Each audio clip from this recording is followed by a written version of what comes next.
And we're live. I'm South Texas Phil. Today we have a guest. What's up, y'all? I'm Lynnwood King. I promise I'm not holding him hostage. Well, he is. He's holding me hostage. Am I? Ah, right on. Uh, anyways, tell me a little about yourself. Well, I'm first and foremost, I'm a Christian. I love Jesus, and I'm married with my beautiful wife Stephanie. Father of 9 kids, and grandfather of three now.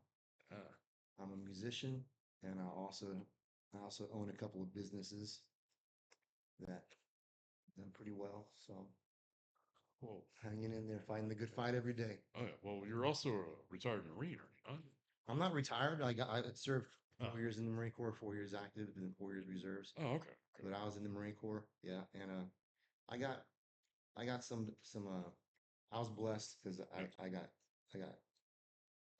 hurt in the Marines, and yeah. they're We, taking care of me. So we thank you for your service. thank you, You know, brother. Appreciate that. it's not an easy job. It's not a job full of glitz and glamour. But Yeah, it's an important and necessary job that yeah, it is, man. is. And I have good friends that are Oh yeah. deserve way more credit than I do.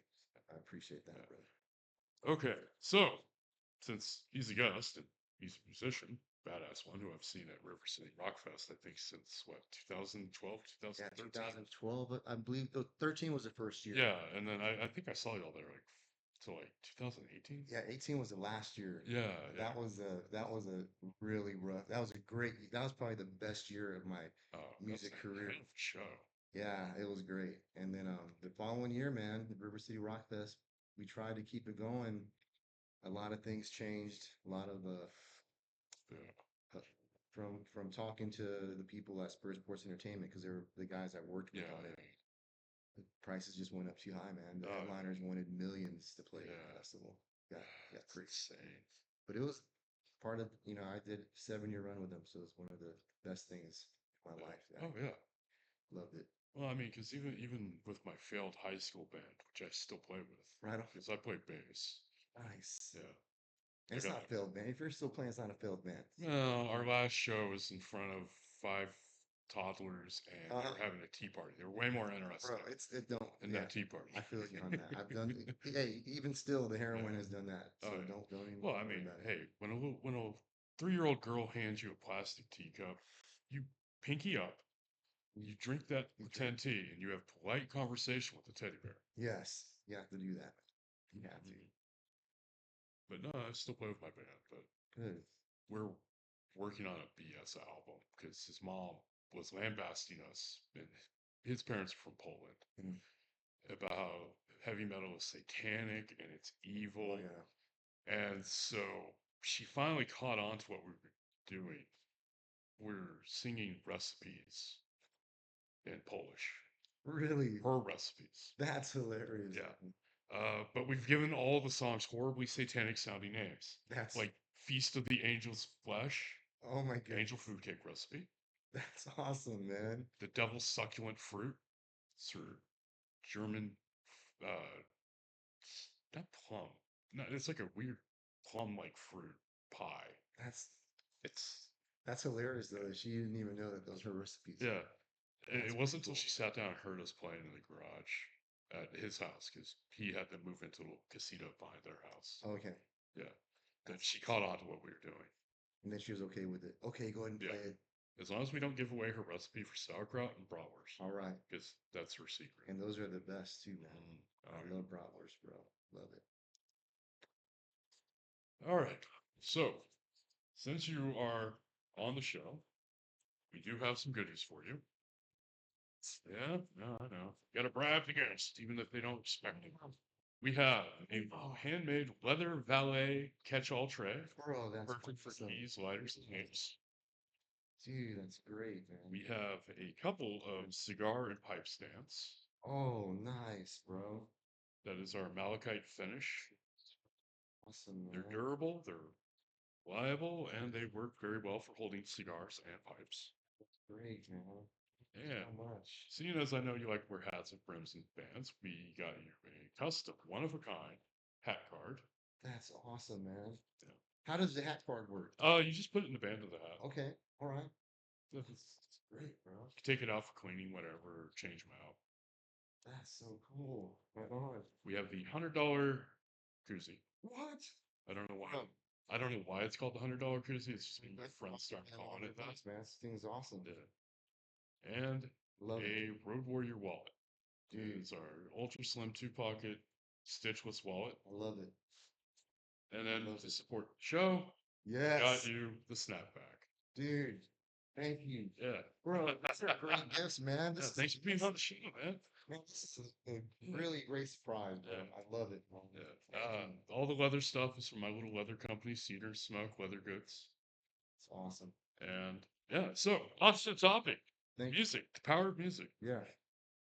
Would you agree with the statement that music is a powerful force that can be used for good or bad, depending on the message within the song? Music itself. Yeah, I believe it can be used for good or bad. I have my background in music, when I was a young kid, my mom listened to everything. Oh, So I was yeah, really had a lot of different influences. yeah, But I got saved. I became a Christian when I was 17 yeah. and changed my whole outlook. Oh, And I started going to a Pentecostal church, oh, and those they are would wild. not let me listen to music. I literally stopped listening to music and only listened to like praise and worship music Yeah, for almost 10 years, up until my 30s. The heroin, when I started playing with the heroin, we started writing our own music.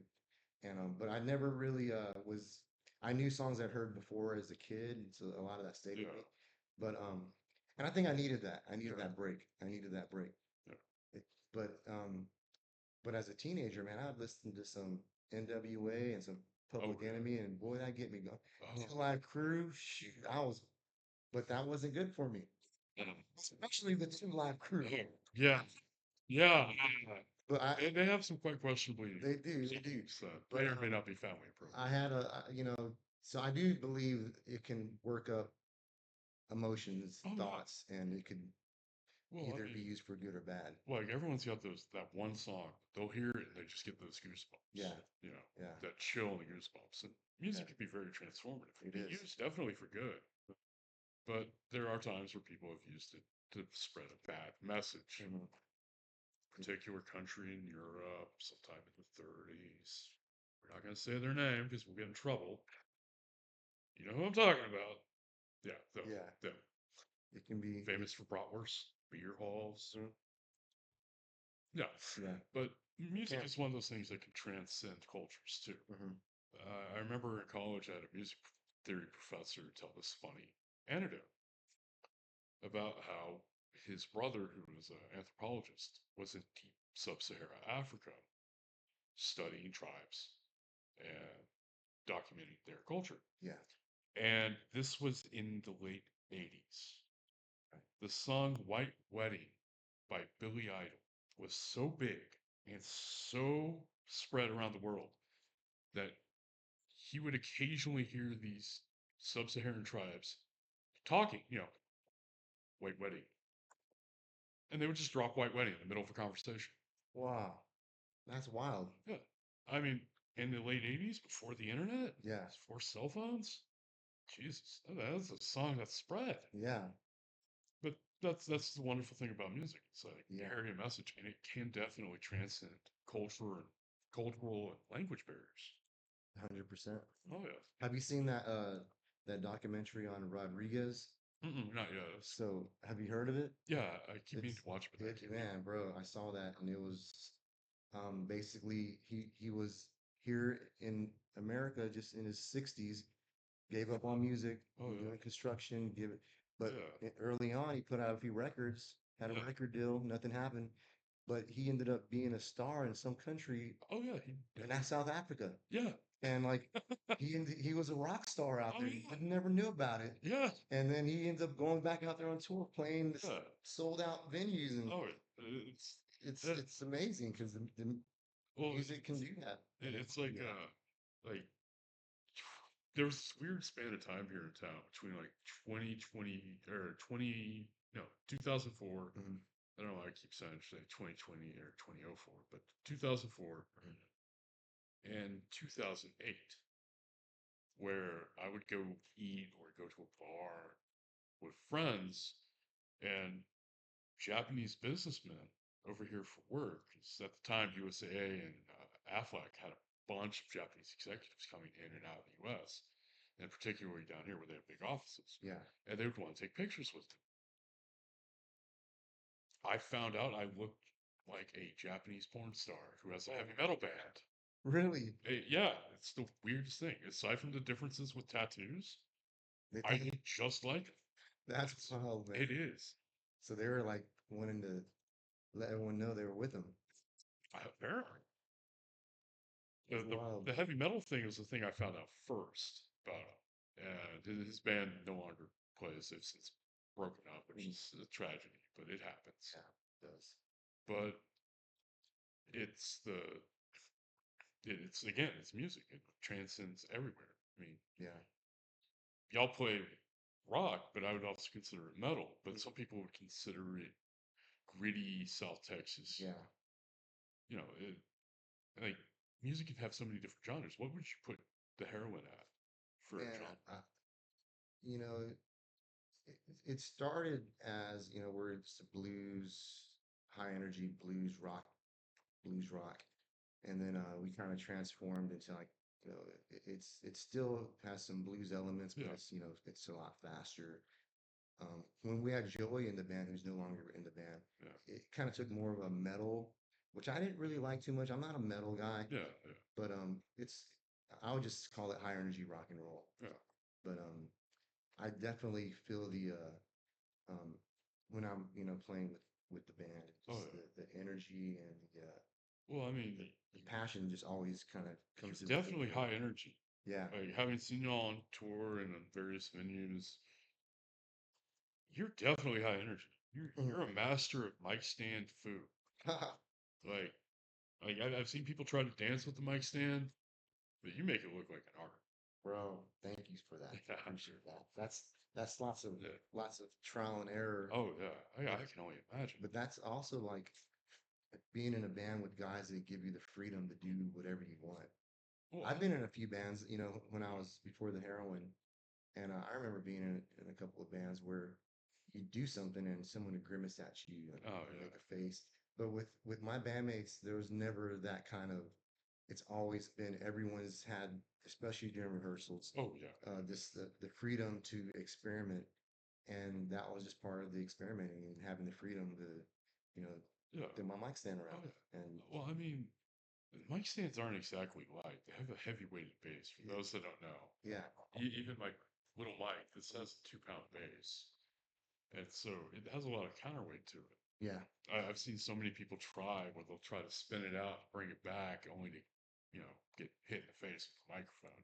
The I think the first time I started doing the mic thing like in 2006, and it started with just I had a silver mic stand, and I threw the mic out and the cable busted off, and it's just Oh, very, very embarrassing. And then I thought, well, I'm gonna tape it, so I duct taped it. yeah, yeah, And then when the heroin got that thing with Motley Crue, and we went out to LA to play for them, yeah. that was the first time I just got my mic stand and I taped it up with white gaff tape, and I made it look real pretty. Oh yeah, And it stuck after that. I made every mic stand of mine had white gaff tape, nice. a Beta 58 or a Shure 58 mic, Yeah, which that's all I use is a 58 mic.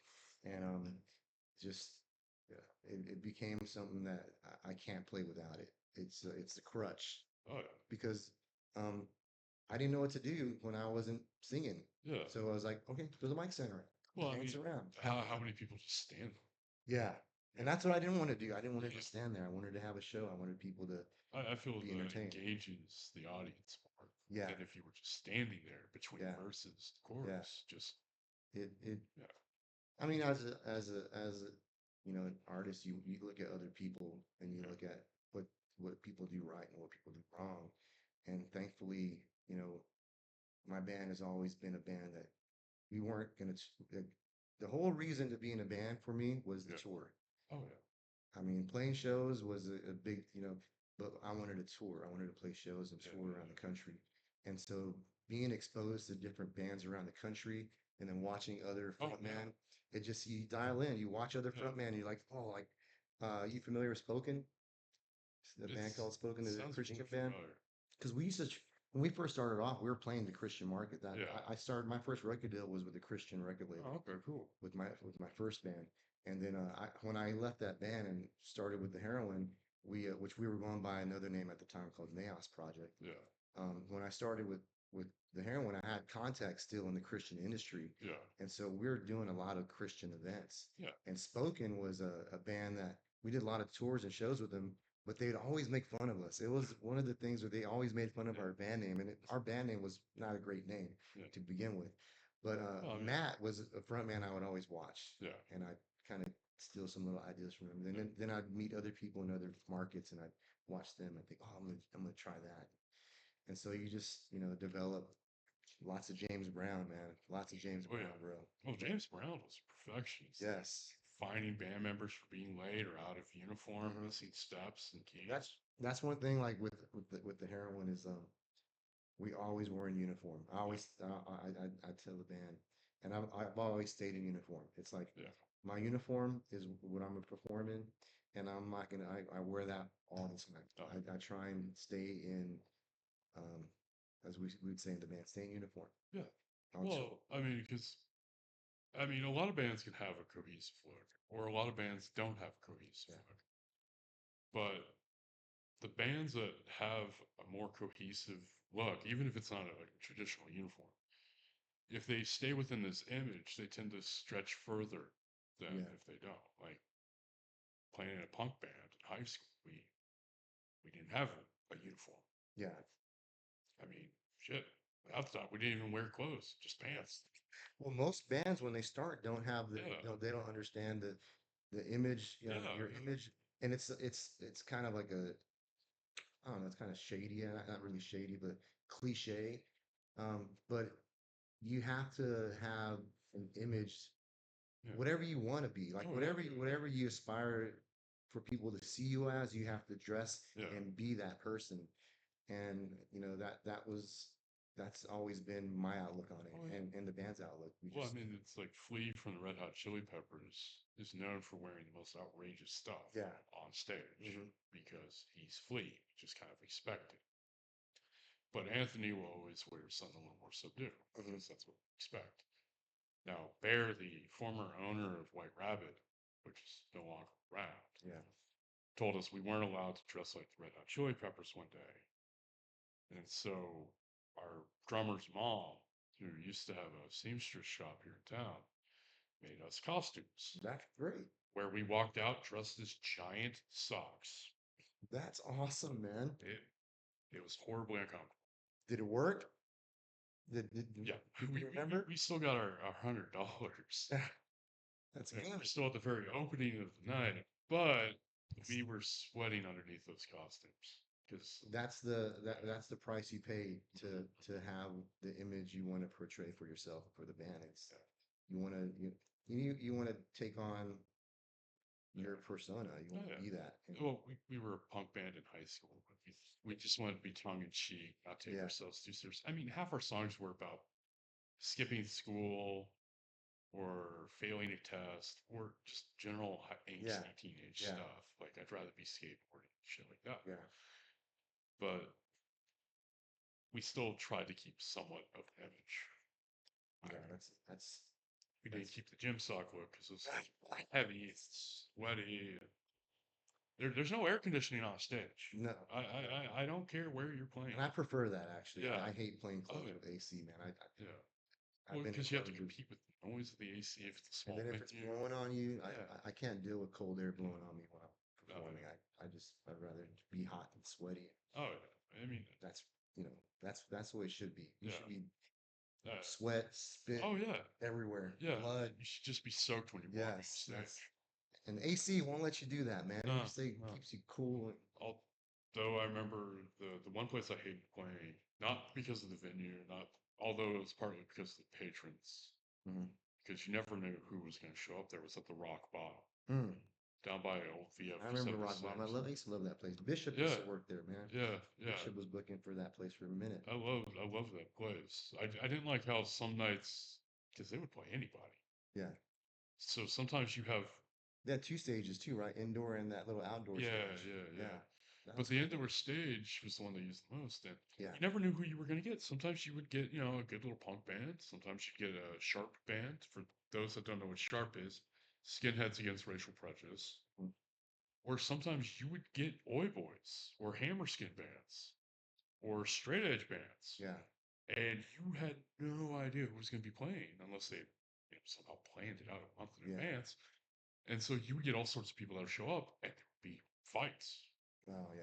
except for the night the air conditioner fell through the roof. Oh man, I don't remember. I don't think I was here when that happened. I was there. We were playing. We were on stage. About halfway through our set, AC just right onto the floor. Man, And instead of fixing it or patching the roof, they just threw a tarp over it, and then the city shut it down. oh man, Now it's that was Yeah, the now last it's thing. I believe a condo complex. Yeah, that's prime real estate right there, dude. Mm-hmm. That was a Right good off the river, spot. Yeah, right by old VF-76. that was a That's good some spot. expensive real estate. Hmm. Now, I saw on your TikTok you've done a lot of work in your backyard. Mm. Like, what all have you done? Well, if you'd have seen my house, when about 10 years ago, it was falling apart. I couldn't keep the grass green, and it was dirt. And I started a business in 2003 where we contracted with Lowe's. So I'd hire Oh, out guys nice. to install stuff for Lowe's, and they would just throw all their trash in my backyard. Like guys that work for my company, they would just think my yard was a trash yard. So Wow. we had glass everywhere and Uh, trash, and it was just bad. Well, my wife Stephanie, she's very frugal, and she started slowly, and she's very neat. She's very takes care of stuff. So she's just, she came in, and yeah, we started slowly fixing the backyard up. And during COVID, we just thought, since everything shut down, yeah. um, my credit was real good at the time, and it's still good. Yeah, But I had like an 800 credit score, so I was like, you know what? I've been wanting a pool for a long time, so we yeah, got a pool, and then it just slowly went from the swimming pool to um, we put grass in, and we started slowly just adding stuff. Well, and this is the truth about my backyard right here. In 2020, after I got my pool, I guess the algorithm on Facebook was yeah, was catching me talking about my pool, yeah. and they started advertising this company that does Airbnb for swimming pools. Huh. And the first time I saw that, I was like, I'm never gonna let anyone swim in my pool. That's the dumbest thing ever. Never. Yeah, Well, then the heroin stopped touring. yeah, I stopped playing. Like my music career just tanked, yeah, and then my company started tanking. We started losing business. Like yeah. everyone started struggling during COVID. All right. So I said, you know what? I'm gonna try it, All right. but I don't want anyone using it, because in order to rent your pool, they have to use your bathroom. So I said, I'm gonna build an outdoor bathroom. That's a good So idea. so I built by myself. I hired my neighbor, he's a plumber. Yeah. I built an outdoor bathroom, and then I decided I was gonna as I try that rental, that thing where they rent the pool. The first summer we did 17 grand. Dang. 17 17 grand. grand. Yes. And then last season, I thought, okay, well, I'm gonna put turf in my backyard. Yeah, yeah, So we yeah. put artificial turf because my grass wasn't grow. Oh, So yeah. we put turf in the backyard. We put a gazebo. We started adding up. We got a little ranch back. We put animals in the back. And then last season You have goats, we had right? goats, chickens, and ducks. So we made a little petting zoo. Oh, And wow. so we have a petting zoo. We have a game area with a putting green. We have a barbecue pit area. And that barbecue pit area, when I was building it, that thing went viral on TikTok. And Yeah. just building that little barbecue thing, Yeah. I got like 3,000 followers on TikTok from that barbecue. Hey, But this Texas slowly green we barbecue. started building it, and then last season we did 24,000. So this season, dude, we're since since March till like maybe yesterday, we're at around 12,000. And that's like, Just the pool. yeah, my kids, we use the pool a lot, Yeah, yeah, yeah. but you don't realize how little you use it once you get it. Like we really don't go back there as often as we'd like to. Yeah, So what we did is we turned it into a business. So my wife yeah. has a company called Worthy Living, and so we started that business, and that brings in, I'm thinking this year we're going to do close to 30,000. And it's a That's tax write-off, bro. We write off everything in my backyard, and it's been a blessing because it's funny. Our pool right now, because the yeah, company that we use is called Swimply, yeah. And bro, we're like one of the top pools in San Antonio. We have like 240 reviews, 5-star reviews. And my wife, dude, she made that back. It's beautiful. It's beautiful. Never even heard of it. Bro, That's not received this. I never imagined there's a market, bro. And since we made a petting zoo, right? Yeah. We have parties every weekend with kid parties. And some of those parties will bring in $500-600 in 4 hours. And so now things are like my company my contract company that I have, I've had that for 20 years. And we used to do 15 grand a week as a Yeah. company. Now we're grossing 2,000 to 4,000 a week. That's gross. And Nice. I have two crews. It's not a lot. There's very little money. It just the contract just dropped. Yeah. So, but and since I'm not touring, we're struggling. We're like, so Yeah. this is really God's way of providing. Oh yeah, no, I Like was the about Lord to say, is providing. definitely blessed with that. And then, so now my music career is starting to pick back up. You know, I'm playing more. Yeah. I'm gigging a lot more. I'm starting to make a lot more money now, music wise. And the pool's doing. So I'm like, man, God, thank you, Jesus.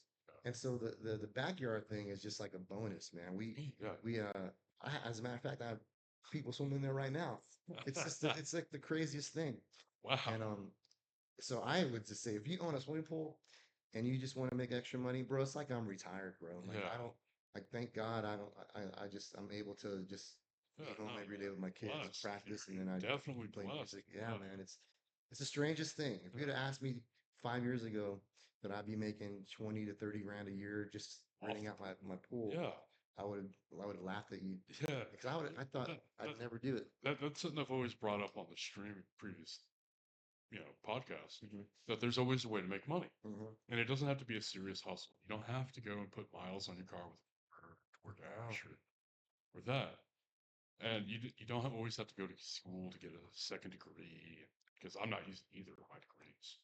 And, to make extra money. If you have a hobby, a skill, something Yeah. that you can monetize, there's always a way to make more money. It's crazy because Yeah. the internet, social media has definitely, because without social media, Yeah. we wouldn't have clients Yeah. renting our pool out. Yeah. And you know, one thing that I really said I'm going to do this year was, and I haven't started yet. I started doing my live streams on TikTok about last year, Yeah.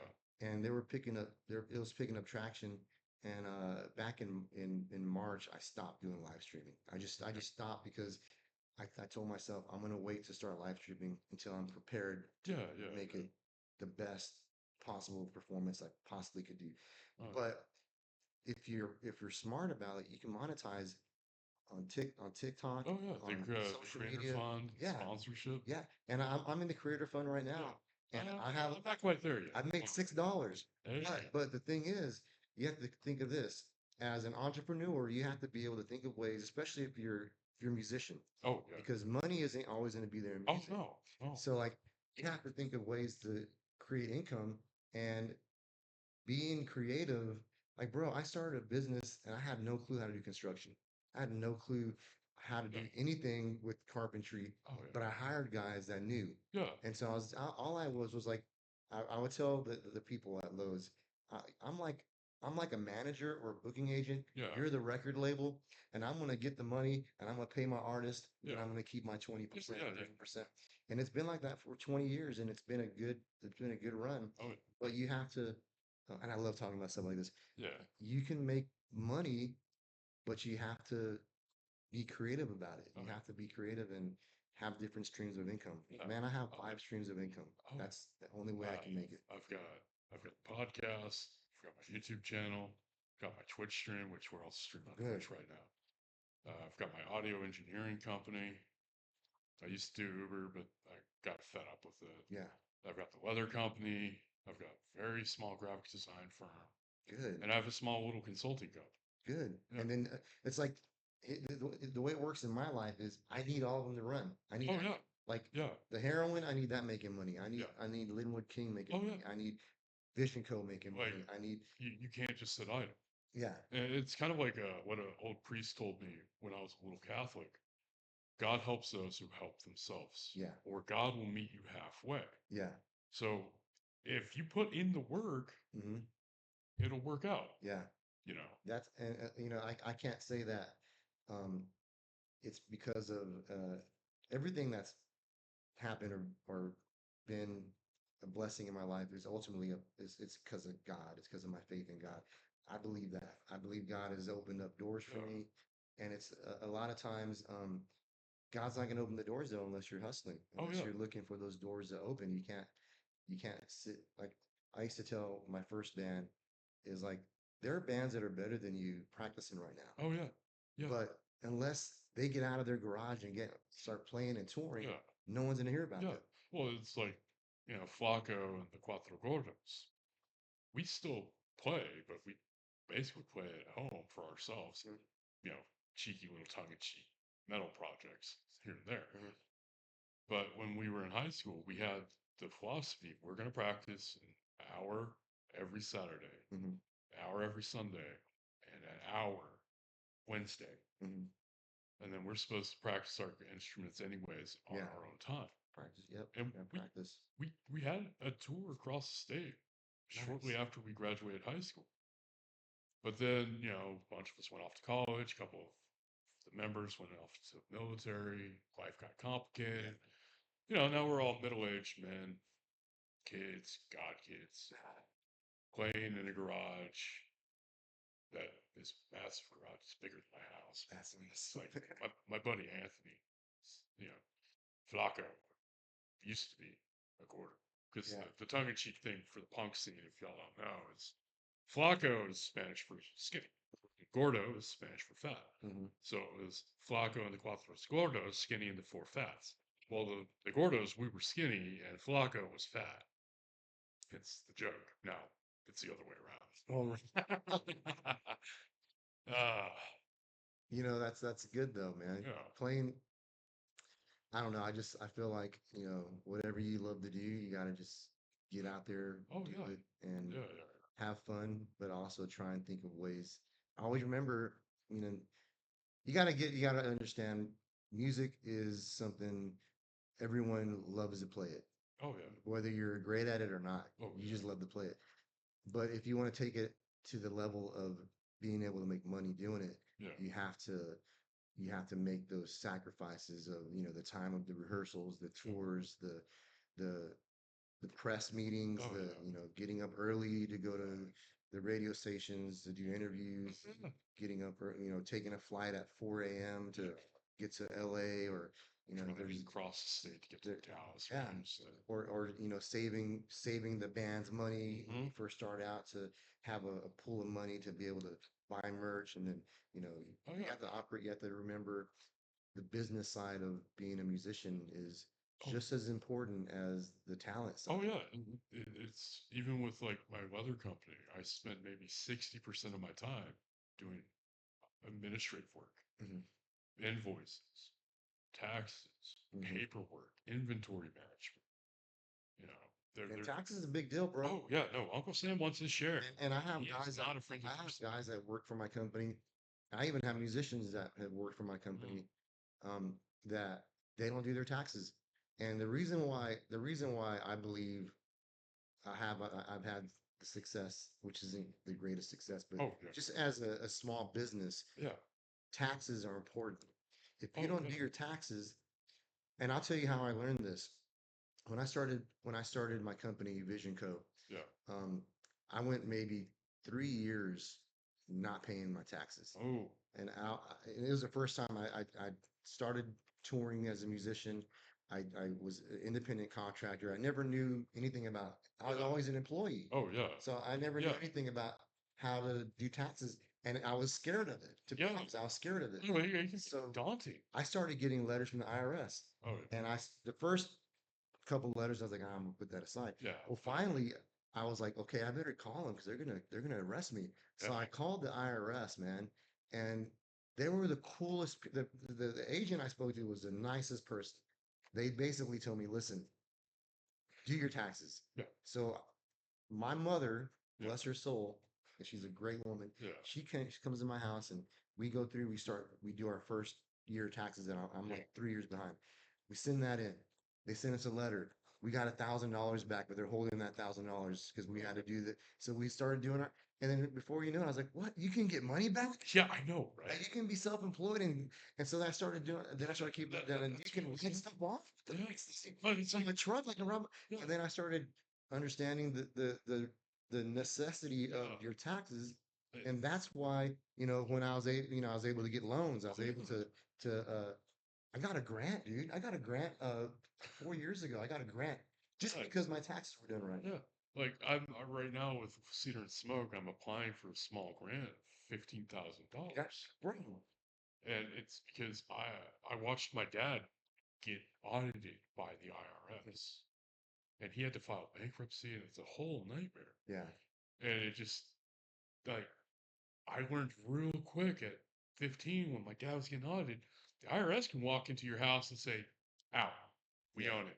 yeah, I mean, not literally, but there's this whole legal process behind it. yeah, But they can take everything. yeah.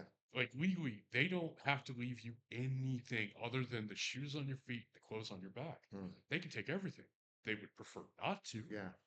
and they're I think, willing to yeah, work they'll with work with you. I think they'll you. work with But you. I've been so terrified of it. I willingly pay for a tax service for my companies Good, good. because I don't want to deal with it. Yeah, But because I deal with a tax professional company, and I'm not talking like HR Block or something, I mean yeah. like an actual accounting firm.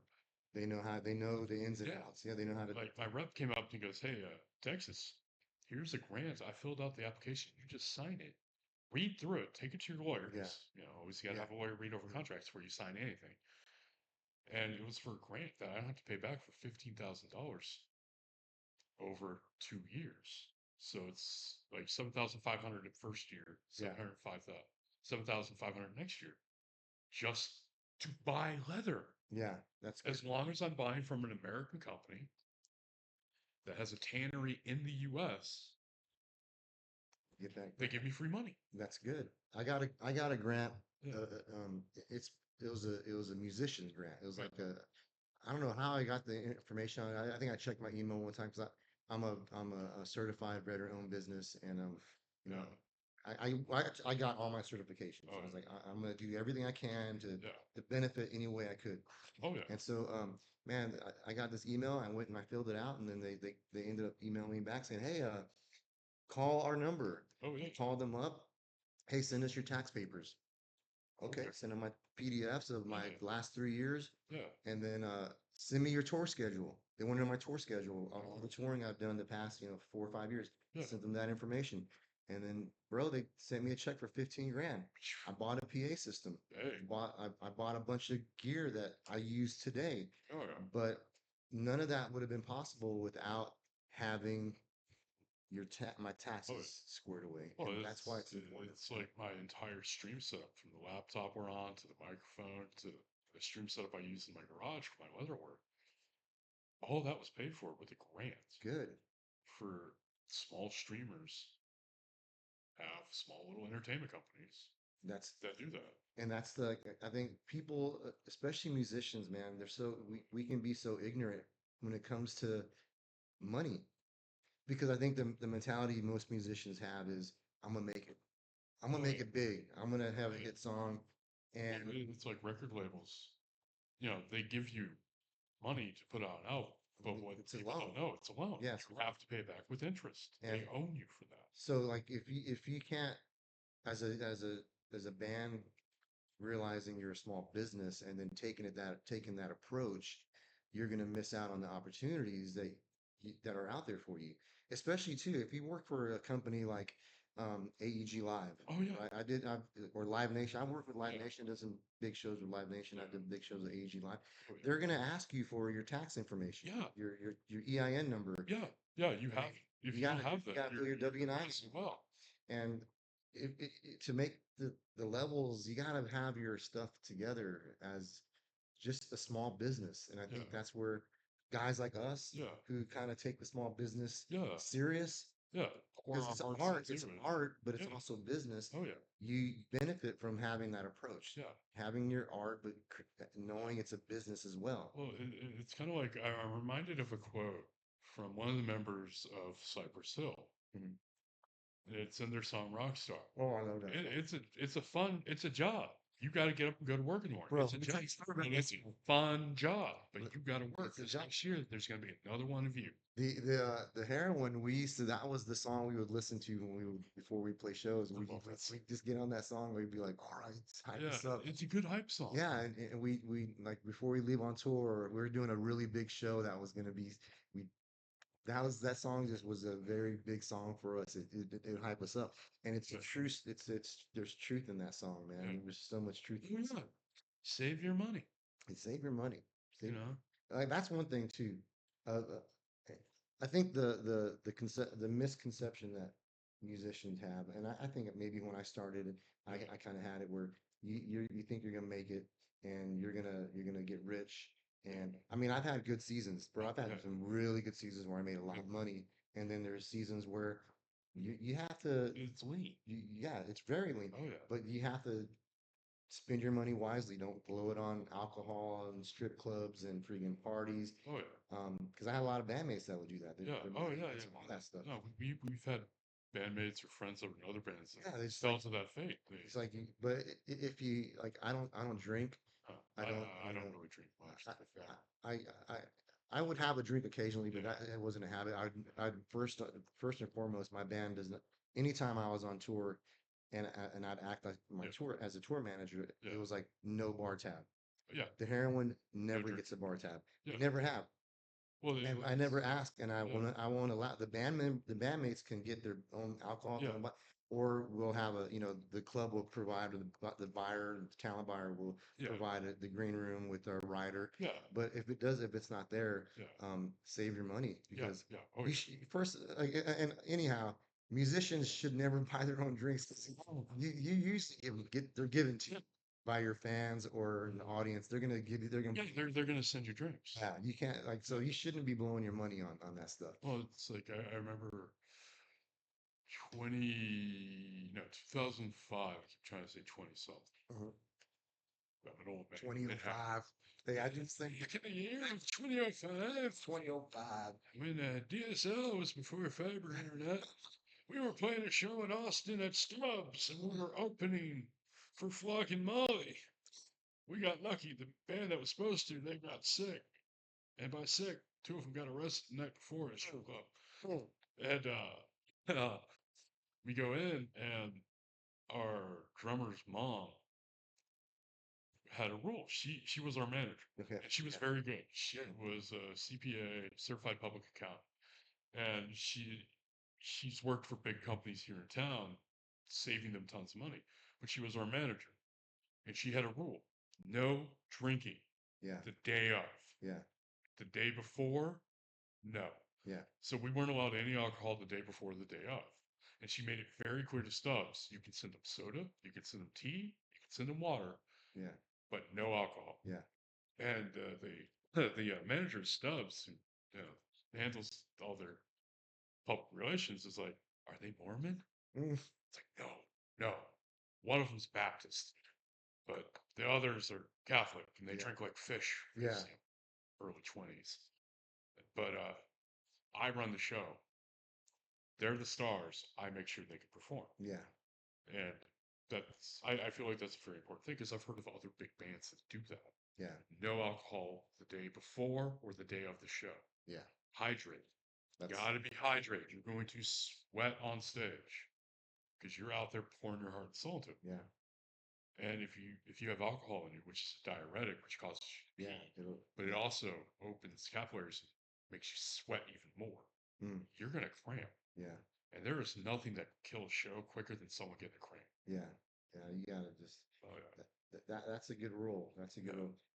It's a rule we still go by when we occasionally get an out of the blue gig. There are guys. I mean, there are guys in my band still that they drink while we're playing, and I don't have a problem. I just don't do it. But Yeah. they're my some of my bandmates. They I think they just need to take their edge off, Yeah. and that's Well, just their way of handling it. pre-show jitters. Yeah, No matter how big or how small your band is, I always get you that, get bro. jitters. I had jitters driving here. Oh, I get nervous. I get jitters on my way here every time I do the podcast, even though it's mostly just me talking to myself. The- But Bro, still, like, yeah, it's just, I feel that. But like a nauseous butterfly in your gut. you wanna like the thing is the drinking. I don't have a problem with it, but you do want to do it in moderation. Yeah. You don't want to hurt your because I've seen Oh, people. I mean, I've had bandmates get trashed and when they make the dumbest decisions in the whole world. oh, I was on tour one year playing in Dallas, and one of my guitar players got wasted, and we're fixing to drive to the next city. no. And I look over, and he's getting in a cab. We just got done loading the gear, and I look, and he's in a cab, getting in a cab with these girls. And I chase him. I run and I grab. What the freak are you doing? He's so drunk. He's like, "Oh, I'm gonna fly. I'm gonna fly to the next town. I'll meet you there." And No. I grabbed him and pulled him back to the van. And the girls were all yelling and they were all mad. And threw him in the van and we drove Yeah. off. And he was so upset. Yeah. And then I had another bandmate. We're playing in Ruidoso, California, Oh, and he got trashed and yeah. he disappears. We're loading out, and there he is leaving with, and I chase him down. I grab him, Yeah. I pull him in, and this young man in the van starts to cry. My one of my guitar, I can say his name, but he's in the van and he's crying that he was fixing to be with the school teacher, and that was one of his dreams, and I ruined it for him. And he started crying in the van about how I ruined his whole night. Yeah, but he could have ruined y'all's next show. Yes.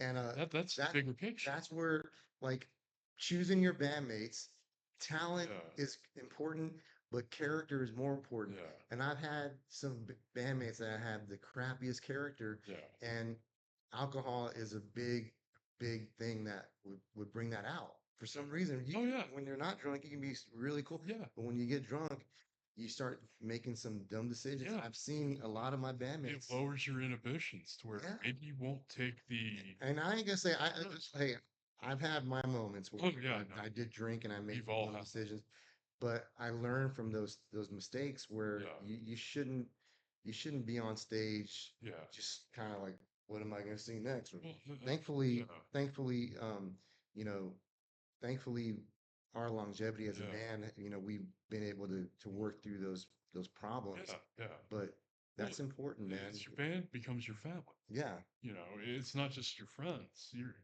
Even if you're not touring, you're spending Mhm. hours upon hours every week with these Mhm. folks. They become your family, and y'all become invested in each other's lives. It's a family that you can hate. Yeah, but it's still a family you love. Yeah, we've been in fights. We've had fist fights on tours. We've had Yeah.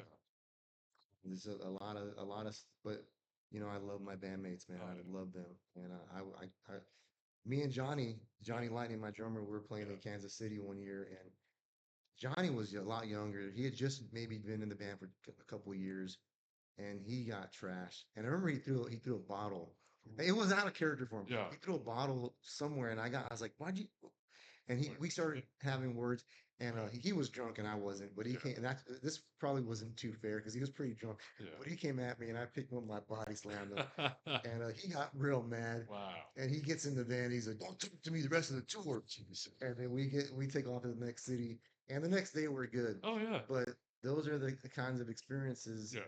that you have with your brothers. Oh yeah. And I feel like at the time I didn't want to fight Johnny because I Yeah. love him, but when you're in the moment and you come at somebody, yourself, and being the Marine that I was, I want to not let somebody take me out. Yeah.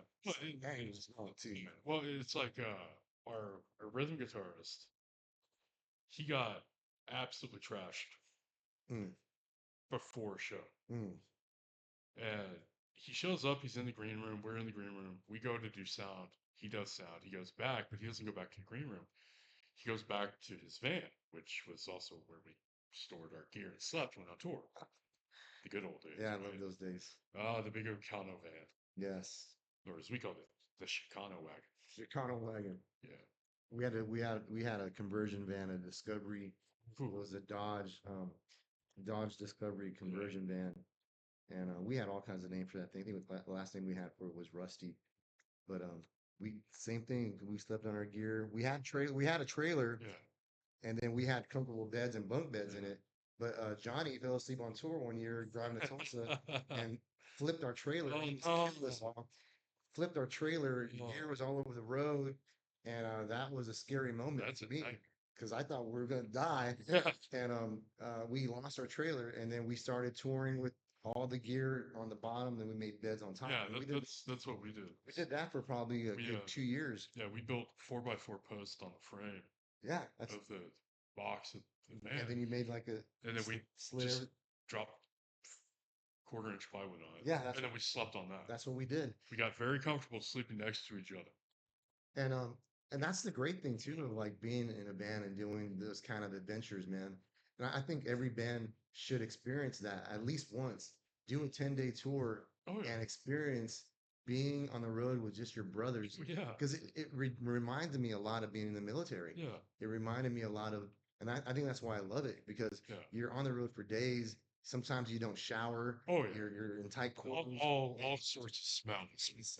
And you're like, but you have you develop the closest friendships, Yeah. man. You talk to each, you tell stories. I mean, we played, man, we're really big into blackjack. Oh, That was our thing. We go on tour, we play blackjack all Oh. the time in the band. And Derek and George and Johnny were really good at it. They were very good at blackjack. And we would always play in Vegas like yeah. 3 times a year. Oh yeah. And Vegas, man, those dudes, I'd always lose. Oh. I'd stop at $60 and I'd stop. Yeah. But they would get up $200-300, man. But those are the kinds of things you want to experience, Oh man. yeah. And having that time on the road with your Yeah. brothers, and you're developing your not just your chops as a musician, Yeah. but these As friendships. a person. Yeah, You grow as a you person. grow as a person, and you learn to love Oh yeah. because again, it's everyone's different. Oh yeah. There's things that it's like a marriage. Yeah. And there's things about your wife that probably Oh, yeah. annoy you, and there's things about you that annoy her. Oh yeah. But it's just getting to grow and love each other through that. And Uh, thinking about that right now just makes me really miss my band. We haven't my bandmates because I think we played a show. Not that long ago. Yeah, like in June. Yeah. Yeah, Because I saw y'all at the show. which was really cool. And but we're at a stage right now in our career where we play like every quarter now. We're not touring like we used to. Yeah. But I miss the touring now. Oh, yeah. I miss it. I miss it so I much. miss it too. It's like- Even just touring around the state. Yeah, it's still the best thing, man. Oh yeah. Like I can't explain it to people other than unless you've experienced it. Yeah. Even if you're playing shows in front of nobody. Yeah. The heroine, we had this attitude where we win and we lose together. Yeah. Because we've again done some really amazing things, and Yeah. we've done some things where we did a tour one year. Our agent wanted us to do this tour with a rock band, and he had Yeah. just signed another band. Yeah. And he booked a tour for us, only Texas dates, All right. and he kind of threw it together. And it was the worst tour I think I'd ever been on. We made no money. The shows were terrible. The venues were cool. Yeah, They were cool definitely. venues, but we're splitting everything 3 ways. And the Yeah. heroine was not used to that. Usually we go on tour, we headline, Yeah. and we make all the money. Yeah. But we're splitting the money with the two other bands, and we were like, I couldn't believe it. I was so Yeah. disappointed. But I was with my brothers, Yeah. and we're losing together, Yeah. and we were there to help each other and to Right. lift each other up. And that's the great Oh. thing. It's like a basketball team. It's like Oh, man, yeah. there's just so many things you can. It's like being part of the Spurs. Yes, it's like you're gonna go through some losses, you're gonna Oh, go through yeah. some wins, but You're gonna endurance. go through it together, Yeah, and that's what keeps you going. yeah. Like It's our worst tour was also our best tour. We're doing Texas, New Mexico, and Arizona, mhm. and then we had one gig in California that we don't talk about. Mm. We don't talk about that LA show. It was a nightmare of a show. I've had those. Yeah. I've had those, man. It's the one where our rhythm guitarist got absolutely trashed in the van and then projectiled Oh, front row. oh no. Yeah. Oh no. That was not a good. I think the early on when I first started touring, we had signed a deal with Seamless Talent, and they were looking for As I Lay Dying. They're looking for Every Time I Die, Black Dahlia Murder, all these big- metal death bands that Yeah. are very popular. Oh, And we were doing tour dates with them, and every time we played, it was a packed house. oh yeah, But we were still a new band. Yeah. We didn't know, we didn't even have an image. We're still kind of yeah. figuring it out. Finding yourself. And those were the hard shows to play because Yeah. we were like picked on. Oh, We weren't metal, we weren't rock, we were kind of Texas rock. We weren't, yeah, and so we got made fun of. We look in the audience, people would be yawning, and we did yeah, some shows with Haste Today and All That Remains in Grand Rapids, Michigan, yeah, and I'll never forget there was a kid with a pink shirt on and the place was packed. yeah. And I was singing, and I look at this kid, pops his collar, and he looks at me and he yawns like he's just bored of my show. Oh, he did the frat, bro. Yes, he did the frat bro. And Oh, those were shows were harder to play than the shows where there was no one there. Which yeah. even when there's no one there, those are still hard to Oh play. yeah, no, I've played empty venue. I've played like, cause it goes back to that jitters before the Mhm, show, like the worry of what if no one shows up, mhm. what if they don't like Or us, the what if worry of what if they do show up and they don't like me? yeah, But it's I'd rather they not show up than they show up and not like us. yes. So But but those things that you go through as a band, yeah, everyone sees that and you're still able to encourage each other to the point where then you find yourself. mm, Then you start getting the success that you've always wanted yeah, as a musician, yeah, and then things change, and then people are wanting you to play. But it's one of those things where it's a roller yeah. coaster. There's ups and downs, highs I and learned. lows. Um, we did a tour with Yeah. POD, right? Oh yeah, I like POD. POD. So I Marcus, get a little shit for like POD, but I I do like like POD. POD. They're my brothers. We're Yeah, friends. They're good friends of hell of a mine. band, very They're great. talented They guys. are. And Marcus had just got kicked out of POD at the Mm, time. He got kicked out of POTs. They're at their peak. They just released Satellite, and they're freaking killing yeah, it. And Marcus got kicked out. yeah, So we started a new band called The Accident Experiment. okay, And we had the same booking agent. yeah, And so Marcus was doing a tour. It was like a 10-day run. And yeah. so we joined them on that tour. Our first show was in El Paso. Oh, I love El And Paso, and but we I'm from were, there. dude, I was thinking this is Yeah, gonna be the best tour of my career. yeah. It's Marcus and POD. He's gonna have sold out shows Oh yeah, everywhere. he's Primary packed. 55 was on the tours. Primary 55, Yeah, it was POD and it was the heroin. yeah, Not POD, the Accident Experiment. yeah. With Pete Stewart was singing in the Accident Experiment. And Pete Okay. Stewart was a really, really good Oh yeah, popular singer. a And hell of a so vocalist, yes, dude. dynamic And range he as well. produced he produced Malcolm Moore. Really? Yeah, he produced I Malcolm. didn't know he produced Yeah, more. yeah. Well, anyhow, we're on this tour, and I was a young, spry musician expecting us to have these killer shows. Yeah, The only good show was in El Paso. yeah, We went from El Paso to Houston. No one was in Houston. This yeah, is my sister showed up to Houston, and I was embarrassed she was there yeah. because she was like one of the only ones there People at the there. show, and we were the opening band. Oh And every show was terrible, and I was so disappointed because I felt bad for Marcus yeah, because he was a rock star. And our last show, we're in Jackson, Mississippi, yeah, and we get to Jackson, we get to the club, and there's no PA system. yeah. What? They're building the stage still. Oh And we no. get there, and Marcus, not one time did I remember on that tour that he had a bad attitude about it. He never complained. He was never upset. Yeah, He would just like the dude was class, man. He never I've met like him once. he was just so classy. Yeah, He was so classy. And our last show, we would at least expected this to be a good show. yeah, Marcus says, "Let's do a punk rock. Let's do the show on the floor. Let's just have a front yeah. punk rock show. Let's do it that way." Well, the promoter cancels. What? Marcus takes us out to eat at Chili's. Right? We go to Chili's. And we're eating the last meal of the tour. Yeah, Marcus becomes one of our best friends. He yeah, wants to produce us. He produces yeah. us. He does a few songs for the heroin. I mean, And he's and a really good guy. I've only met bro, him once, dude, but he love to he really was mention on. he taught me that your attitude, even when there's no one there, Yeah, there's still people there. yeah, Like it doesn't matter how many people are there. yeah, What matters is the right people are yeah. there. Well, And that helped me yeah, through a lot of hard times because seeing Marcus, the dude playing stadiums, yeah. the dude freaking Solid, platinum, yeah, yeah. and Solid stadiums. the humility he had, Excellent. Yeah. it inspired me, man. And then we became like best Yeah. friends. We were, Oh yeah. I was always in San Diego. Yeah. We go on tour. We'd be in San Diego every quarter. Call them up and Yeah, hang out. Oh He yeah. showed me their new record, and Yeah. we were just, but we talk on the phone. He'd call me.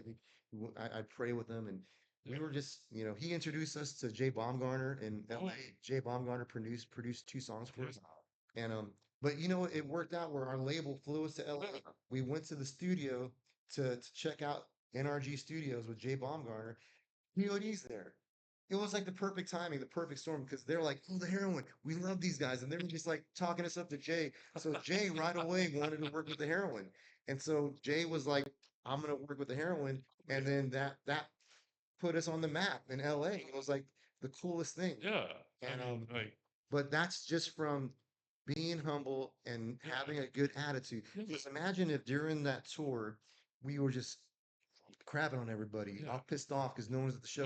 I hate to say it, but like, you pulled an Axl Rose. Yeah. And just staying humble and staying in your lane and doing the right thing and just being persistent. That led to us meeting Jay Baumgartner Yeah, because Marcus and the guys in yeah, POD were there and they opened up a door for yeah. us that all because of just being able to take a Yeah. crappy tour and Yeah. making the best out of Oh it. yeah. Well, it's like I've met Marcus at Stubbs because he at the time knew their their uh their their their booker. Yeah, I can't fire, remember. yeah. They had a weird title for it. Well, It that was they used to call it, Booker venue booker. yeah, You know, he just booked bands, and Marcus was there to talk to because apparently he knew the guy. 'Cause yeah, Marcus knows everybody. yeah. Marcus, And I knew the promoter because he booked us several times, and we never ran up a big bar tab or caused problems. And we were always polite. But you know, being raised in Texas, the land of yes sir, no sir, yes yeah, ma'am, no ma'am, yeah, manners are key. yeah. Manager very important, man. Yeah. He was like, "Hey, Jace, come over here. I want you to introduce someone, meet you to someone, introduce you to him." And told him about the band, and he's like, "Hey, that's cool. But remember, always be humble. Yes, Always be humble." Because we talked for like 30 minutes. Like I thought it'd be a quick, meet and greet yeah, and take off. But no, he talked to me for like 30 minutes. And he's like, "Yeah, you just gotta be humble." Because, again, back to the pre-show jitters, talk like, what do you do about pre-show jitters? You're massive. You're known worldwide. yeah, yeah, And he's like, I'd rather they show up. I'd rather people not show up than people show up and not like us. yeah, And that just stuck with me, yeah, And after that, when we did our worst tour yet best tour, yeah, we took that philosophy to heart.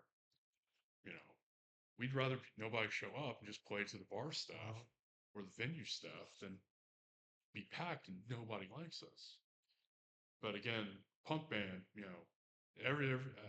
everything you see at a punk show, I'm pretty sure you've seen this, is if they like you, they're flicking you off. yeah, yeah, They're giving you the finger and skanking in the pit, hitting each other.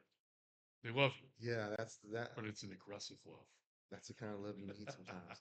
But that's funny because Yeah, Marcus was a really big part of my career. yeah.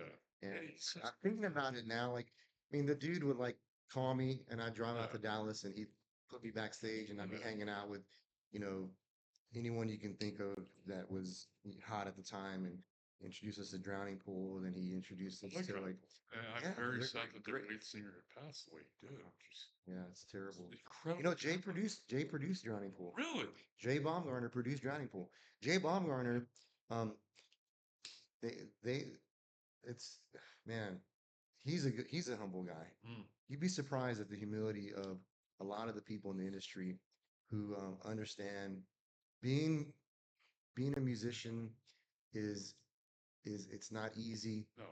because it, we have a perception that you have to make it, Yeah. and if you don't make it, you're looked down on. Yeah. That's the sad thing. And I remember Jay produced uh Lincoln Park, No Doubt, freaking No doubt. yeah, God, I Thorn, uh, love freaking everyone in the early 2000s, Yeah. man. He was, and this man was. I remember being outside the studio, we're working, and I sat Yeah. out with him, we're talking, and I was like, Oh, what's the secret, man?" yeah. He's like, "I don't know.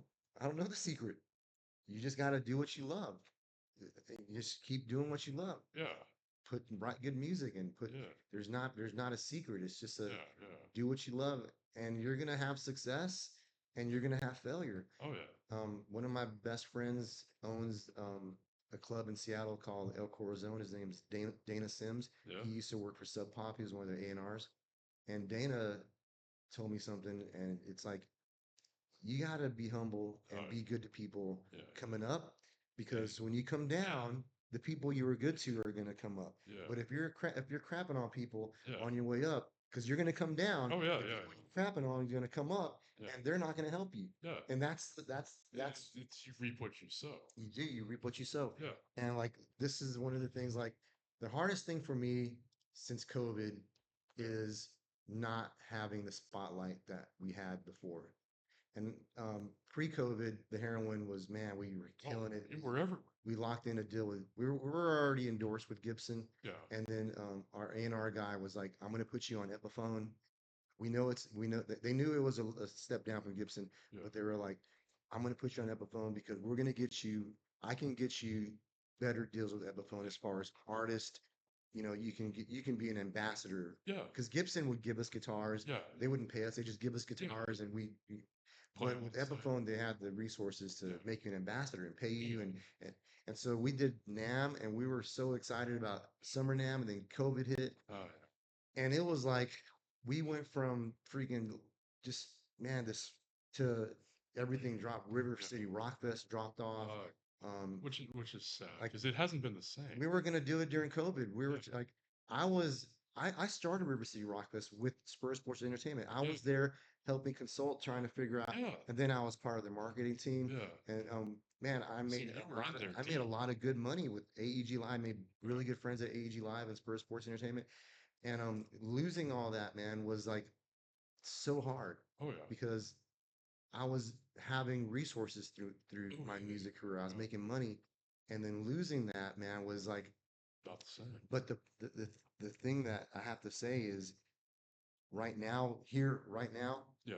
the people I was good to and I was humble with, Yeah. I was never a jerk to people. I was Yeah. always polite and I always wanted to help people. Yeah. And now that I'm struggling or that I was struggling, Yeah. there are people helping me out, Oh giving yeah. me shows, people that I would have never expected 10, Yeah. 5, 10 years ago Yeah. to be helping me Oh because yeah. I was helping them. Yeah. And now I'm at this point in my career Yeah. and people are helping me, Yeah. which is like, and that's where Dana was like, hey, dude, you got to be cool going up because when you're coming down, Oh yeah. the Yeah. guys that are coming up that you were cool with, They're they're gonna going to help you. remember you. But if you're like freaking a jerk, and you're like, get out of my dressing room. This is my dressing room. You know, what are you looking at? This is my stage.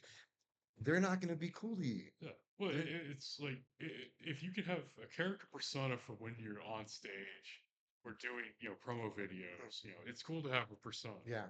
That's, But you have to still be a real person. Yeah. You can't carry that persona.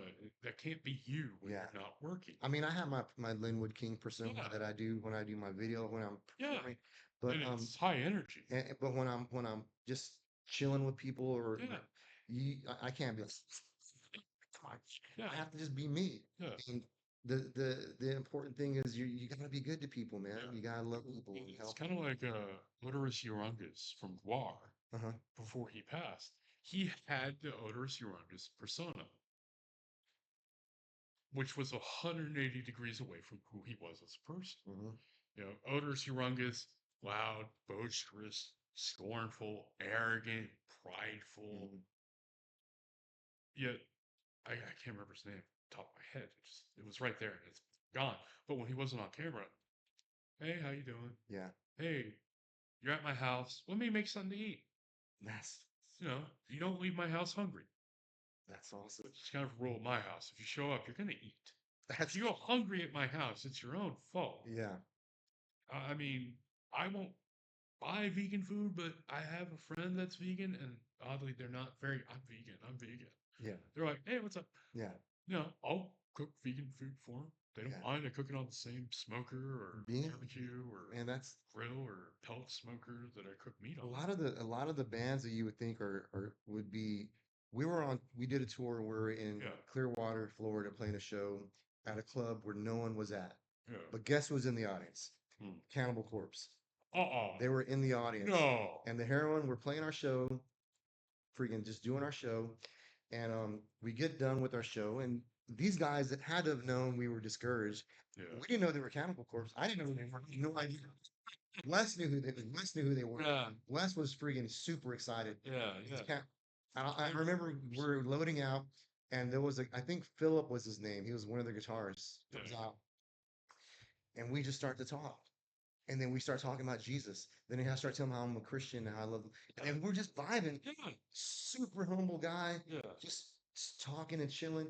And then they're from Cannibal Corpse. And I was like, these guys are, and those are the kind of people you have to be. Yeah. You got your persona, you got Yeah. your stage presence, but off stage, man, you can't like we played with Marilyn Manson. We weren't allowed to look at Marilyn Manson. When Marilyn Manson got to the show, their management came out and said we all had to turn our backs and we couldn't watch him get off the tour bus. Yeah. Because he pulled up his tour bus right behind the stage and everyone Yeah. was doing their line checks. And here comes Marilyn Manson. We weren't even allowed to look at him. Yeah. And then we weren't even allowed to put our feet on the boxes. They had special Ah, boxes out on front of the stage. And the couldn't TM put your says, feet if on. you put your feet on there, we're unplugging you. Wow. So those are the kind of guys like I don't want to work with you. Of Yeah. course, Marilyn Manson's Marilyn Manson. What are Yeah. you gonna do? But I mean, I'd rather be I'm around not people. ashamed to admit that I listened to Manson when I was a But teenager, like, but we but all have weird faces. attitude is like Yeah. humility, especially when you've made it when you've made a career Yeah. in music through people buying your product and your fans. You have to have humility Oh yeah. and you have to be able to say these people got me Yeah. there. These people are my you know they're funding Yeah. my career. Well, You got to be cool to them. it's like what I was thinking. This is going back on the humility and being down to earth when you're not on stage or having to use your stage or persona. Is my stepmom's sister was at Village Inn in El Paso. So it's like Denny's, but Yeah, Village better, Fitness. way better. Mine's way better than Jim's. Don't hate. I said what I said. But she knows these young men, and they were having a hard time ordering because they obviously didn't speak English. Well, her sister is a multilingualist, and she translates for them. And they were so grateful they paid for her food. Oh, They wanted to take pictures with her, posted it on their Instagram and their Twitter. Oh, it's just Orange Pazuzu. Orange Pazuzu, one of the biggest death metal bands out of the Norwegian area. that's awesome. Yeah, and they were so cool, and they talked about cats with her. That's what a Yeah. little bit of humility will get you, bro. Oh yeah. You be, I mean, it's like my mom dated Meatloaf in high school. that's awesome. She broke up with him because she didn't think he would go anywhere. Mm. Yeah, he until his passing still sent her Christmas and Easter cards. I have a memory, bro, when I was being, I got to ask my mom about this, but I remember being a kid, 7, 6, maybe 5 years old, five Yeah. or six. My parents owned a pizza parlor at the time off of Blanco Road near Hildebrand. And my Uncle Simon was a rocker. He was just into bands. He was over a lot. And I have a memory, and I don't know if it's real or not, but the memory is there was a band playing in the parking lot, and I think it was Meatloaf. I could be wrong, though, but I need to ask my because I remember it may have been someone that just looked like him, Yeah, but I remember being a kid and that memory sticking with me watching this yeah, band play, and I thought it was Meatloaf yeah. because he was popular at the time, and this dude Oh probably looked like him. yeah, But I wouldn't doubt if it was though, because yeah. Uncle Simon was pretty well Yeah, connected yeah, with the music side of yeah. stuff. Well, But my mom at her nursing home on her dresser has a picture of me as a 3-month-old infant with my diaper being changed by Meatloaf. that's awesome, man. That is cool. Yeah, it's like, yeah, mom, when you pass, I'm taking that photo. Yeah, Yeah, that's awesome, it's man. mine. I pay for the nursing home. I take the photo. That that's awesome. Yeah. And those are some of the memories like you'll never forget, man. Oh yeah. People being good, Oh yeah. Like good people. I remember on best yet worst tour ever. We are on our way to Phoenix, Arizona, and we're following another tour bus because they were on tour. They're just going to the same show, Mm. blah blah blah. And the Chicano wagon, which was a wonderful, wonderful van, certainly did not have any problems, odd smells, and the air conditioner totally worked in August. Right? If you believe that, I got some beachfront property in Nevada for you. Uh, as much as that van sucked, I still miss it. Yeah, miss my You van. even no AC in the Southwest in August, 115. I think we made the joke we should just line it with cedar and call it a sauna. But our van broke down, and the tour bus in front of us sees us. And they keep going. And then 15, 20 minutes later, we see them coming back down the other side of I-10. And about another 15, 20 minutes later, they pull up in front of us. And the the driver goes, yeah, I got another one in the car. I got a bunch of them. But goes, hey, pop the neutral safety switch. And he lowers a tow bar in the back and just tows us to the next show. Oh, that's awesome, man. And it's because our guitarist gave their guitarist strings. Wow. Because he had broken string, they didn't have any, and he, like me, loves Eddie Ball, super slinky strings. Yeah. And our guitarist, that was all he used. He got me on those strings, and I love them for That bass was because very you can well said, slap them, yeah. you can pluck them, you can strum them.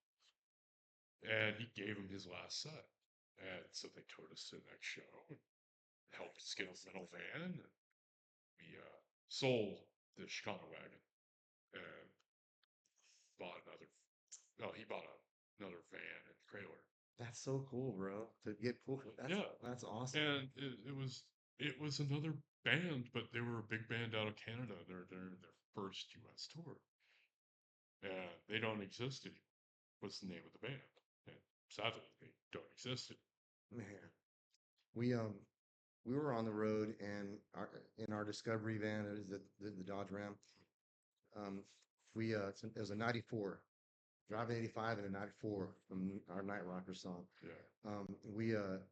We lost a transmission. We went through 3 transmissions, and Marcus from POD, he paid to fix it. Yeah. And then we were driving through Colorado and going down those the mountains. Our brakes went out, and again we called Marcus, and he paid for that. He's like, I got you. Yeah, because he produced a couple of songs for us, and we put a record out, an So EP he for him. might actually like and care about it. He did. Yeah. He had a label called Blacklisted Royalty, so he like unofficially signed us to his label. Nice. And so he sent us money, and we agreed to pay him back. We weren't gonna, and so we would send him money. Like every time we'd have the money, we'd send it to him. So he calls me up one time, and I think we just finished paying him off. He's like, "Oh man, you guys are really like family, man. You pay me back like my family members pay me back." How are we paying back? We took probably 2 years to pay him back. Yeah, But I'm thinking about it, and Marcus, I haven't talked to him in a while. yeah. And I have his number, and we used to text. We kind of had a not a fallout, but we Okay. had a disagreement, and Yeah. I definitely want to Rekindle. rekindle that friendship, because he was a good friend, Yeah. and he was a big help to the heroine. And man, I do miss that friendship, man. Well, I mean, and that's the thing. It's playing as a band. You meet so many people, Mhm. and you meet a fair share of people who are very superficial and very in it for themselves, who are just looking to use you. But you also meet a lot of people who are genuinely there to see you Yeah. succeed. Like during COVID, you couldn't go to a concert. There were no concerts. But a few of the bands that I, toured with or played with, stayed good terms with, they wanted to play. And so I was like, why don't we just stream the concert? Mhm. I'll set up wherever you're going to play, like in someone's garage, or if you have a recording studio or at your own, rehearsal space, and we will stream your concert. And That's good. for 3 years, that's what we did. And a bunch of bands started doing that. Like Psycho Stick did that. A couple punk bands from here in town did that. A bunch of bands just started streaming their shows. And that's the future of music, dude. I have to be honest with you. I was being a touring musician for 20 years. My pride was I tour. Yeah. I don't stream. I tour. Yeah. And that was my thing. I would never stream. I always laughed at it. I always thought it was a joke. Yeah. But when COVID happened and I had to start learning how to stream, I was lost. But everyone that was streaming before, they freaking took off. Yeah. And then old school guys who didn't like me, Yeah. I was in my late 40s trying to learn how to stream, how to set up stuff, and how to mix, and so now I'm realizing the future of any band now is streaming. Streaming is like, you have to stream. Either TikTok stream, YouTube streaming. Or like That us on Twitch. yeah, that you can't be in a band now Yeah, in yeah. this day and age. And You not to cannot be. stream. You have to stream, and you have to be consistent. Yeah, You have to stream at least once a week, at least, yeah, or 5 times a week. yeah. But But you have to stay on you schedule. have to do it, and Yeah, people are gonna.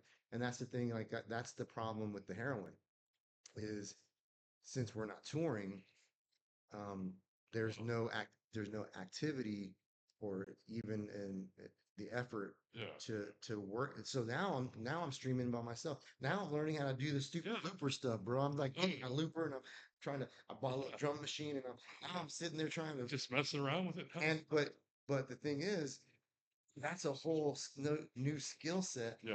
that I'm having to learn Yeah. in my 50s now.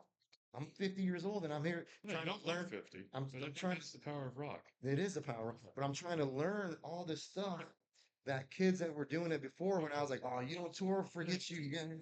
Now I'm like, Yeah, how do you do that? Because I want to learn because I'm not touring. So show me yeah, because that's how you're going to reach yeah. your audience. Well, it's like even my band would make fun of me in like the early, or not early, but mid 2010s, like Yeah. 2014, Yeah. 15.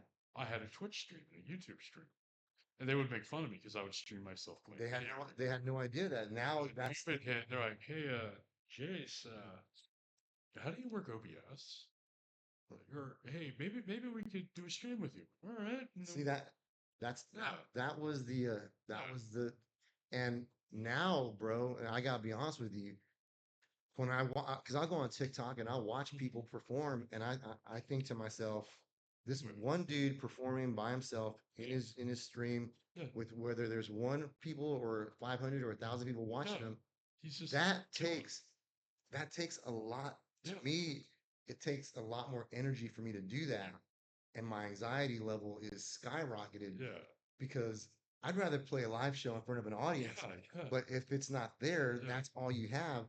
And the guys again that have been doing it for 10 years, Yeah.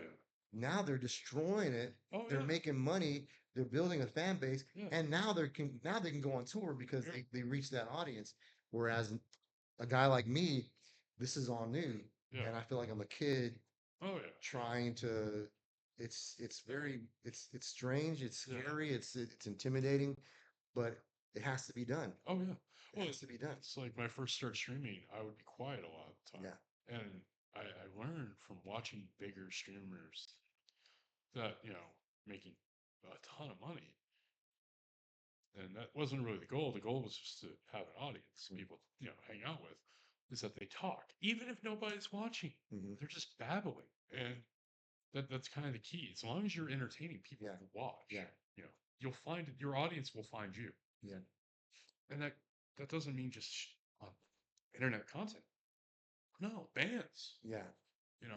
If as long as you're putting it out there, somebody will find it. Hmm. Somebody will like it. There's a market. Yeah. My buddy would tell me if there's a market for doggy porn, there's a market for anything. You just Yeah. you didn't Yeah. do your thing. The doggy porn. That's That's what he would say though, because now I think to him, I think he's right. There's well, I mean, if you there's a website called Feet Feet Finder where finding people people's feet, pay for feet pics and videos. but that's And if like that sells, then your I'll music, find ways yeah, to people online. That's great. you're gonna find the right Yeah. people to watch you, Oh yeah. and that's the thing with the consistency. Like on TikTok, Yeah. I was starting to pick up my traction on my live stream. Oh yeah. And then I started getting subscribers, and I was like, "Oh crap, I got a subscriber! Yeah. What do I do?" And then it scared me away because I was like, "I don't know." It's like my TikTok. I've got like over 600 followers. And I remember when I had 300, Yeah, I kind of shut off. Like, well, that's a lot of people. yeah, yeah. And But now I got to be consistent. And yes, back to it. and Yeah. that's where for my live streams on TikTok when I would perform, Yeah. I got to the point where I'm not good enough. I'm not gonna do this. Yeah. And I just stopped It's doing that self-doubt eats it. It's Man, part of that anxiety. bro, let me tell you a story. Last night, I got called in for a last minute gig, day of one of my buddies needing Yeah. help. So he's like, "Hey, can you play the show Yeah. for me at?" There's a little restaurant. It's a bar called Lucy Cooper's. Ever heard of Lucy Cooper's? Been So before. I've never been there. I've heard of it, but I never been there. So he's like, "Hey, dude, fill in for me, dude. Just go and play your music and have Yeah, fun. yeah, So I was imagining, because I've done these gigs where you're kind of sitting in the corner and people are eating at a restaurant yeah, and you're just jamming and no one yeah, cares about you. yeah. I get there and there's a stage. I was not prepared for a stage. It's like, oh crap, there's a It's like stage. first time you're on And there's lights. And I was like, all right. So I set my gear up last night and the amount I was texting my wife, I don't want to be here. No one's gonna like me. I was just like last night, bro. I get up on stage and the room's packed. yeah, Like I didn't expect there to be anyone at the. I yeah, figured it's a restaurant. yeah, They were there to watch live music, yeah, and I was unfortunately yeah, not prepared for that because I was prepared to be background, yeah. with my eyes closed, no one watched me, just kind of jam. Getting for people So to, now it's like I had to entertain these yeah, people, and I started my set, and I'm like a looper now, so I'm trying to learn how to loop, yeah, and I was just like, I was lost. I was like, okay, what do I do? I was on yeah, time. Nothing was working. I was sweating. And then finally, after the third song, I got my groove, and then I started getting it. oh, Then I started walking around. People were loving it, oh, and then I lost it again, and I started getting scared, and people were leaving. I started feeling. And I went 3 hours, bro, playing oh, 3 hours, thinking this is the worst. They're never gonna have me back. And I text my yeah. wife, text her, I'm done, baby. I'm never gonna play here again. Well, you know what? They The call it, manager calls me. He gets up to me after he's gonna come pay me. He's like, hey, bro, yeah, people were calling me asking me who you were and when you're coming back, and they wanted to know hey, what's your. And I was like, really? He's like, yeah. Just so my anxiety was oh like getting the best of me, but at the same time, they were liking it. yeah, And I was like, really, that's so incredible. yeah, And I think the lesson I got from that was even if you don't want to be there, sometimes muscle through. muscle through it, Oh yeah, make yourself do it. oh yeah, And in the end, it could be better than you thought. oh yeah, It could be worse. It could really be bad. oh yeah, But it turned out it was better than I thought. And I thought I did terrible. So I'm like, okay, the next time I'll be really ready and I'm going to put on a really good show. But you have to muscle through the hard times, man. And I hate being on stage alone. oh yeah, It's easy with the heroin. yeah, It's no, easy with the heroin. it's, I can knock it out with the heroin any day of the oh week. yeah, You call me to do a tour of the heroin, I'll be on tour tonight with the yeah, heroin. I can do that all day oh long. yeah. But But when it's just me solos, ooh, alone, because you bro, don't have you don't have your family to fall back on. no, You don't have the I band. don't have anyone there to tell me, Yeah, hey, who cares, bro? Fist bump, yeah, let's get it done. yeah, I can't look behind me and oh see yeah, Johnny there kind of smiling at me, yeah, and it's the worst oh feeling, yeah, yeah, but you muscle through it. yeah, Sometimes, like last night, it was better than I thought. oh Man, I made some good money. They paid me a lot, and yeah, I got people were tipping me. yeah. So I mean, hang in there, hang in there. that's the thing. It's you have to persevere. If you're a solo act or if you're with the band, you have to persevere, Hmm. and you'll eventually get in your groove. And once you're in your groove, you're solid. Yeah, You might step out of the groove a little for a bit, but you'll find your way back in. It's like driving down at Mustang Island on the sand. yeah, When you go past mile marker 9, you're gonna get in the groove. yeah, And, yeah, you fight the groove, you'll mess up your steering. yeah. But if You'll you be stay with stuck. that groove, go. Yeah, You'll be okay. yeah. Unless you see a car in front of That's a you. good. And they got stuck. That's a good analogy because Yeah. when anytime I've driven on the sand Mm. at Mustang Island, um, the moment you lose that momentum, Mm-hmm. you're gonna get stuck. Yeah. Even if you're in a four-wheel drive. Yeah. Um, Oh, yeah. because I've done that. I've been stuck Oh, at yeah. Mustang Island a few times, Oh, yeah. and And it is an it's when expensive tow. it's when you lose your momentum, Yeah. you're gonna get stuck in the sand. Oh, yeah. Stay in the groove. Yeah. And, That's a good, bro. That's a yeah. good. Yeah. You gotta keep that. That's a Yeah. good analogy. I got that advice from a friend of mine who was with me the first time I went down there, and I was driving my old 77 Mhm. Ford. And I was slowing down. He's like, "Don't slow down, just go with it." I'm like, what? He goes, "Don't fight the groove. Stay in the groove. Mhm. Keep that momentum. You'll Yeah, get it. that's Don't fight it. that's Just go good with it." advice, man. Yeah. And it's, I happened to luck out though. When I got yeah, stuck, there was some kid there, some yeah. college kid. To earn extra money, he had himself a nice Jeep to Oh, drive, and he that's was out clever. there. 20 Pulling bucks. people You up. give him 20 bucks, he'd pull you out. And I Man, got lucky. He that's gave him a lot cheaper than 20 calling a bucks, tow. but that was his gig, bro. That's awesome. That freaking Mustang Yeah, Island, that's a so cheap. See someone get stuck, you pull Yeah, around, 20 20 bucks, bucks, pull you man. out. And then you I pull mean, you out. that's a good side Yeah, hustle. that is a good side It's hustle, man. I went with one of my friends and he didn't listen to me and he got stuck and he called a tow truck Oh yeah, and that was $400 tow. bro. Yeah, that's But the next time we went out, we're over on Mustang Island and we're drinking. It's for spring break. We're in college, and his battery dies down. And he's like, "Oh, what do I do? If I call a tow truck, it's gonna be like $500." I just grab a beer from the cooler, walk down the beach. He's like, "Where you going?" Take care of it. Found a dude with the truck. Hey, bro, I'll swap you a beer for a jump start. Okay. right on, man. Hey, And there's people that are kind like that, bro, that will yeah. go out of their way to help you out, man. I try to be kind. If I see someone on the side of the road flat, Yeah, I'll pull over. Hey, yeah, you need help changing your tire? yeah, Sometimes, especially nowadays, we're good. I got yeah, it. yeah, But occasionally it's like, yeah, thank you. Change the tire. Send them on their way. Don't even yeah, ask for anything. yeah. You know? That's good, man. Those are that right there, putting out that kind of, you reap what you sow. You do good, it's gonna come back to you. Well, it's like all the times that I've helped people with spare tires or given a ride to a gas station. You know, a couple of years ago, I had surgery on my arm, and I couldn't use my left arm for anything, and I had a blowout in the rain on I-35 south of Ridmond. Okay. Yeah, not a fun place to be stuck on the side of the Yeah. road. A textile truck pulls up behind me. Guy gets out, asks, what's going on. I said, I blood. He goes, you got a spare? I'm like, yeah. Changes the tire, gets in his truck. I tried to give him 20 bucks. You're good. Right on. Yeah. I like those text out guys. Yeah. I never seen them. I never used them, but I've Yeah. seen them around, and I think that's Well, so good. it's like they have their heroes program. And this is how I found out about the heroes program, where the guys in the trucks, because they'll patrol, clearing debris and whatnot. But if they see someone on the side of the road, their job is to help them. That's awesome, man. Excuse me, get choked up.